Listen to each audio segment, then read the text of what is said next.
Tout à l'heure, nous avons décidé de recopier toutes nos belles formules, voilà, vers le bas. Donc on sélectionne toutes les formules et vous avez ici une petite poignée de recopie pour lequel le curseur, quand il passe devant, dessus exactement, se transforme en petit curseur fin et noir.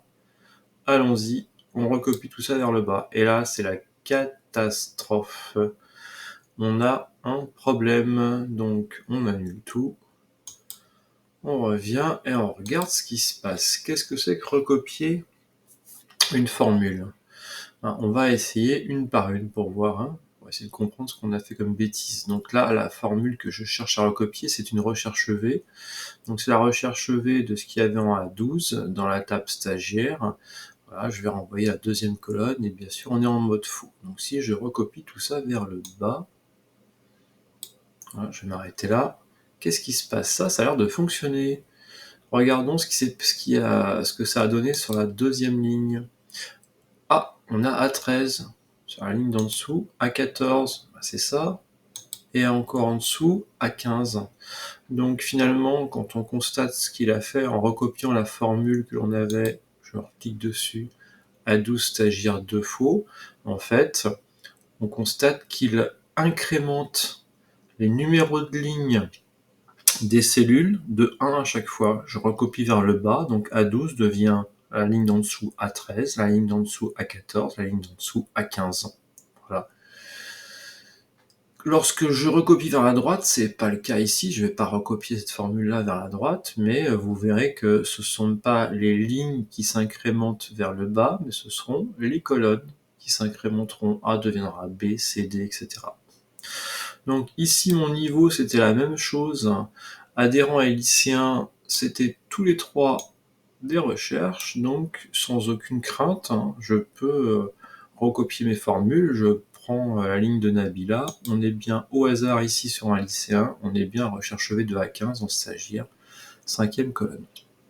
Par contre, au niveau du prix de base, c'était pas une recherche qu'on avait, c'était une fonction psi, et la fonction psi, elle utilisait une information qui était sur ma ligne, à savoir ligne 12, colonne C, elle utilisait le niveau, voilà, en C12, mais cette formule utilisait aussi un tableau, voilà, qui est en G6 H8.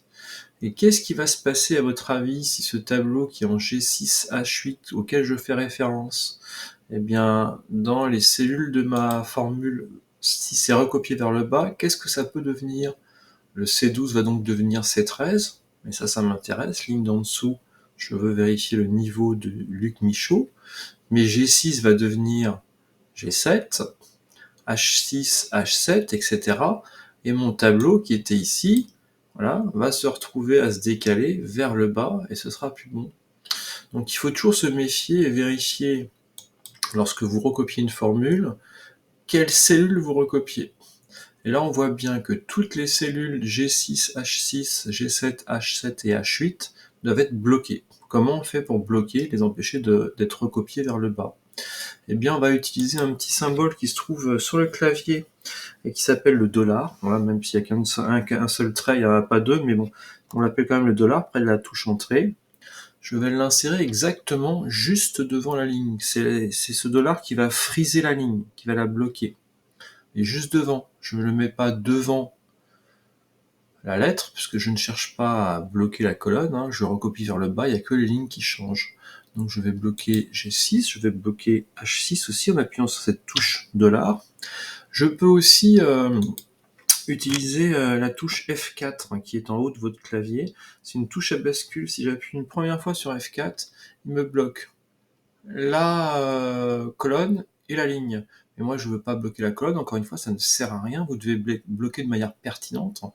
Voilà, je rappuie une autre fois, c'est une touche à bascule, donc plus vous appuyez, plus elle change. Si je rappuie encore une autre fois, vous voyez, elle ne bloque que la colonne, là elle ne bloque plus rien, bon, voilà, j'appuie 2 fois, elle bloque juste la ligne, là c'est pareil, H8 également, je valide.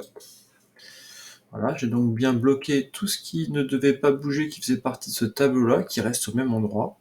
Je recopie vers le bas, et voilà, ça marche beaucoup mieux, je vérifie sur la ligne de Nabila, j'ai bien si C15, c'est le niveau de Nabila, est égal à G6, vous voyez, ça n'a pas bougé, ce sera H6, sinon si C15 est égal à G7, ce sera H7, sinon H8. Et voilà. Bon, parfait, c'est dans la poche.